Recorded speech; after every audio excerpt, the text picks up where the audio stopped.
영역국 과목에서 내신, 모의고사, 수능에서 높은 점수를 받기 위해서는 크게 두 가지 영역에 대해서 학습을 해야 됩니다.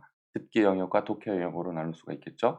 듣기는 영어 실력과 관계없이 시간을 들인 만큼 성적을 높일 수가 있는 영역이에요. 근데 여기서 주의할 점은 모르는 단어는 절대로 들리지 않는다. 들려도 그 뜻을 모르기 때문에 문제를 풀 수가 없다. 정답을 맞출 수가 없는 것이죠. 따라서 대본에 나오는 스크립트에 나오는 핵심 단어를 알고 있으면은 쉽게 풀 수가 있습니다.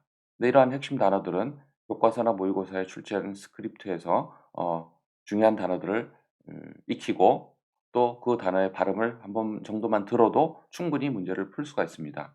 듣기 문제는 여러 가지 패턴이 있고 상황이 있어요. 가격 문제, 에, 장소 문제, 계획 문제, 상대방이 대화에 나오는 응답 문제 등 여러 가지 패턴이 있는데 이거는 몇 번만 연습해 보면 그 핵심 단어만 알면 쉽게 정답을 찾을 수가 있습니다. 그런데 문제는 독해 문제죠. 독해는 짧은 시간에 성적을 올릴 수가 없어요. 근데 유튜브에 보면은 문제 유형에 따라서 쉽게 문제를 풀 수 있는 요령을 가르쳐 주는 것들을 볼 수 있습니다. 근데 이런 것들은 근본적인 해결책이 되지 않아요. 그러한 요령을 가지고 그것은 해석을 하는 것이 아니라 답을 찾는 요령을 가리키는 건데 그러한 능력만 가지고는 높은 성적을 낼 수가 없어요. 물론 도움이 되는 경우도 많이 있습니다. 그렇지만 일단 기본적으로는 지문을 정확하게 빨리 해석하는 것이 가장 중요하죠. 그 해석을 잘하면은 답을 5개 중에 답을 찾는 것은 어렵지 않아요. 5 개의 선택지 중에서 3 개는 거의 관련 없는 것이기 때문에 금방 제외시킬 수가 있어요. 그리고 나머지 2 개에서 답을 찾게 되는데 독해를 지문을 정확히 특히 그 지문에 나오는 주제, 핵심 주제만 정확히 알게 되면 파악하게 되면은 2개 중에 하나를 쉽게 고를 수가 있습니다. 그래서 독해는 전체적인 그 지문의 핵심 내용을 빨리 정확하게 파악하는 게 중요하기 때문에 독해력이 사실 기본이 바탕이 되는 거죠. 또 독해력을 평가하기 위해서 그러한 문제를 내는 것이거든요. 그래서 우리가 단지 그 요령에 의해서 정답을 찾는 기술만 배워 가지고는 안 되고 근본적으로는 독해 능력을 향상시켜야 됩니다. 그러기 위해서는 두 가지 특히 어휘와 해석 능력이 중요하죠. 어휘는 단어 수거, 관용 표현의 능력을 강화해야 되는데 어휘 능력을 강화하기 위해서는 실제 그 단어가 사용된 실제 문장을 중심으로 학습하는 것이 바람직해요. 단순한 물론 인제 많은 단어를 짧은 시간에 암기하기 위해서 단어의 첫 번째 뜻만 쭉 이렇게 반복해서 하는 방법도 있어요. 그것도 도움이 됩니다.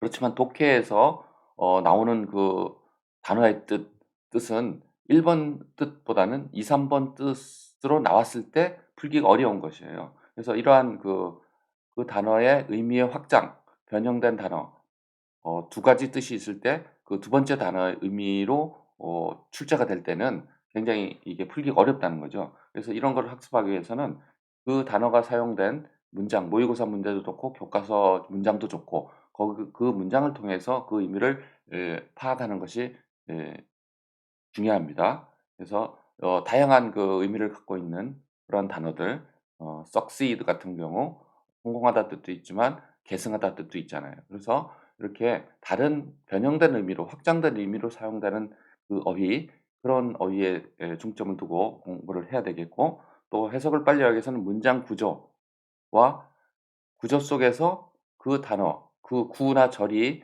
하는 역할이 있죠, 역할. 주어, 동사, 목적어, 보어, 부사, 접속사, 관계사, 관계사절.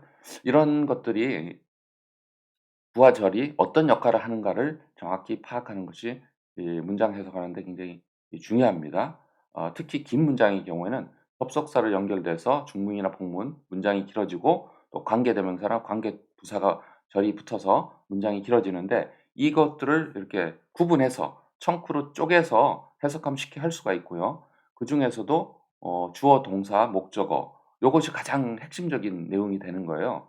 어 그다음에 요 주어, 동사, 목적어만 정확히 우리가 파악하고 나면은 그다음에 보어라든지 주어를 수식하는 보어라든지 목적어를 수식하는 보어 또 나머지 전치사구를 통한 부사구 또 부사절, 접속사 이런 것들 끊어 가지고 우리가 청크로 구분해서 고 단어들만 알게 되면은 전체적인 문장의 의미를 파악 하 요지를 요지나 주제를 파악할 수가 있습니다. 그렇게 되면은 어떠한 유형의 문제가 나오더라도 우리가 쉽게 답을 찾을 수가 있어요. 왜냐하면 오지선다항으로 제시가 되잖아요. 그래서 고 제시된 선택지 중에서 찾는 거기 때문에 아까도 말씀드린 것처럼 3 개의 선택지는 의미가 없어요, 관계가 없는 거.